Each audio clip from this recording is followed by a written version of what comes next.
The Ten Commandments don't come out of nowhere. They are what God says to Israel after he rescues them out of Egypt and then brings them to the foot of Mount Sinai. And God's offer is this: listen to my voice and keep my covenant. Okay. The terms of this covenant are gonna set you apart. So you'll be a holy nation set apart. You'll be a priestly kingdom, and then my representatives to the nations. So that's God's offer, and the Ten Commandments are the first of these terms of the covenant. And they begin this way. Exodus 20, verse 2. I am Yahweh, your Elohim, who brought you out of the land of Egypt, out of the house of slavery. So notice what we begin with is who God is to the people. This is a family whose fundamental identity is we used to be slaves. So we are a liberated people. Yahweh is our liberator, which means that one way to think about the Ten Commandments is it's like a freedom ethic. It's the ethic of the free. How to live as a free people. Yeah. Also, this thing of I am Yahweh, your Elohim. I'm yours. There's a phrase that's going to get repeated throughout Exodus, Leviticus, Deuteronomy, and the prophets. This phrase where God will say, I will be your God and you will be my people. And this is really similar to the well-known phrase from the Song of Songs. I am my beloved's and my beloved is mine. This is covenant language. Okay. So there's no command here. The first words of the Ten Commandments are not a command. They're just a statement. So with that in mind, let's now hear the first actual command of the 10 words. There will not be for you any other Elohim before me. Now, that little phrase, before me, al panei or al panai, is a very common prepositional phrase. This is the grammar term to refer to something being in a physical location, like right in front of you. Okay. It most literally means in front of my face. But this phrase also can mean against the face. Okay. So let's say you have a hostile army coming towards you. They are also before your face. Before your face, but they're coming against you. Against your face. Okay. Yeah. Yeah, okay.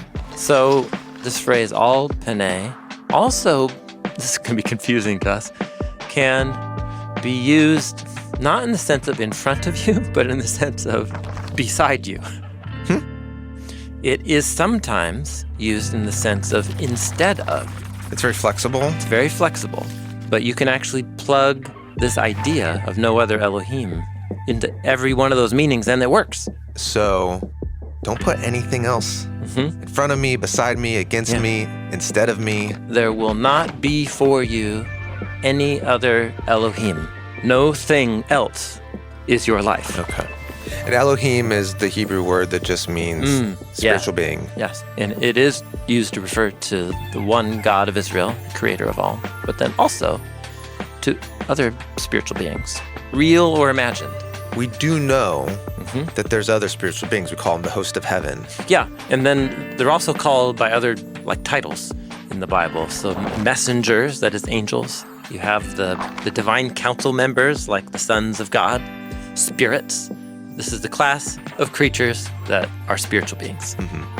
Deuteronomy 10:17, Moses says, Yahweh, your Elohim, he is the Elohim of Elohim. Yeah, he's in a class of its own. Yes, any other spiritual being other than Yahweh isn't on the same rank as Yahweh. Yeah. And is not worthy of your ultimate loyalty and allegiance. Okay. In our context, we kind of dismiss this idea almost too much of other spiritual powers. Yeah.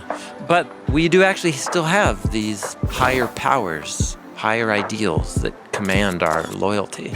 And when humans give our imaginations and desires and allegiances to anything that's not the source of all reality, it will eventually lead us on a path that dehumanizes us and other people. I guess it's kind of easy to see that with sex, for example, or with money. With greed. Yeah, or with power. When those become ends in themselves, it leads to our destruction. Yeah. It's possible to live your human existence in a lie, thinking that someone or something or some power has a claim on me that it actually doesn't. But when I get in touch with the one who truly has a claim on my life, because they're the author of my life, then I'm living in the truth and I'm living in the road to freedom. That's a concept that we're watching come into birth right here as we hear God say these words. These are world-shaping words. And it's just the first command.